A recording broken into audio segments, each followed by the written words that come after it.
আসসালামু আলাইকুম। হার্ট বা হৃৎপিণ্ড হচ্ছে মানব শরীরের গুরুত্বপূর্ণ অর্গানগুলোর মধ্যে অন্যতম প্রধান একটি অর্গান। এটি মূলত একটি কনিক্যাল হলো মাস্কুলার পাম্প, যেটা কিনা মিডল মেডিস্টেনাম তথা দুই লাংয়ের মাঝখানে অবস্থান করে। হার্টের অন্যতম প্রধান কাজ হচ্ছে ব্লাড সার্কুলেশনে সাহায্য করা।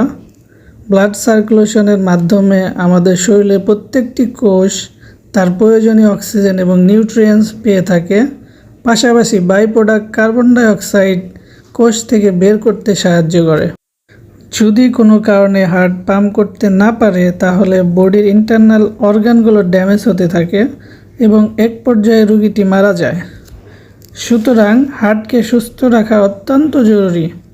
হার্টকে সুস্থ রাখতে হলে আমাদের কিছু নিয়ম মেনে চলতে হবে। নাম্বার 1, ব্লাড কোলেস্টেরল নর্মাল রাখতে হবে। অতিরিক্ত লো ডেনসিটি লিপোপ্রোটিন এবং ট্রাইগ্লিসারাইড হার্টের জন্য ক্ষতিকর। নাম্বার 2, ব্লাড প্রেশার নিয়ন্ত্রণ রাখতে হবে। নাম্বার 3, লাইফস্টাইল মডিফিকেশন করতে হবে। নাম্বার 4, হার্টের জন্য উপকারী খাবার গ্রহণ করতে হবে। কিভাবে হার্টকে ভালো রাখা যায় সে বিষয়ে আমরা আরও ভিডিও তৈরি করব। আশা করি আপনারা আমাদের সাথেই থাকবেন। ধন্যবাদ।